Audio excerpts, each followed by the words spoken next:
नमस्कार मित्रांनो, स्वागत आहे तुमचं आपलं मल्हार गुरु चॅनलमध्ये। आशा करतो तुम्ही आनंदित असाल।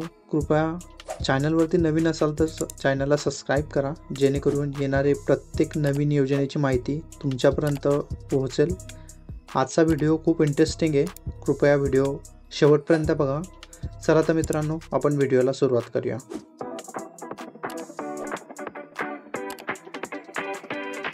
रेशन दुकानामधून आता मोफत तांदूळ मिळणं बंद झालंय। केंद्र शासनाच्या या योजनेअंतर्गत जवळपास 90 कोटी नागरिकांना मोफत राशन दिलं जातं। या योजनेमध्ये पूर्वी तांदूळ सुद्धा असायचा, पण आता तांदळाच्या व्यतिरिक्त 9 जीवनावश्यक ज्या वस्तू आहेत त्या दिल्या जातील।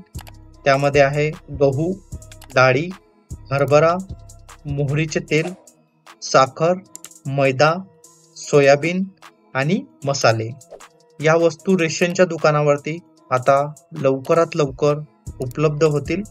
खरं पाहायला गेलं तर तांदूळ हा बंद व्हायला नको होता, कारण दुसरं काही भाज्या बनवायला नसतील तरी व्यक्ती भात खिचडी खाऊन जगत होता।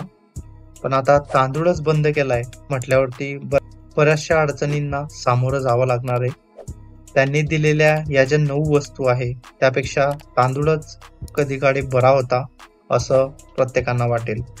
9 जीवनावश्यक त्या गोष्टी त्यांनी दिलेले गहू, डाळी, हरभरा, मोहरीचं तेल तर आपण शक्यतो खातच नाही।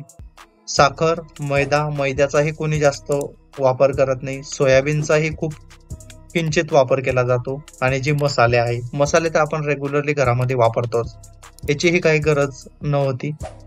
खरं तर तांदूळ त्यांनी बंद करायला नको होता। या शासनाच्या निर्णयावरती तुम्हाला काय वाटतं कमेंटमध्ये नक्की सांगा। असा आता हा एक महत्त्वपूर्ण व्हिडिओ होता। चला तर मित्रांनो, आपण भेटूया पुढच्या व्हिडिओमध्ये। तोपर्यंत स्वतःची काळजी घ्या। जय हिंद मित्रांनो।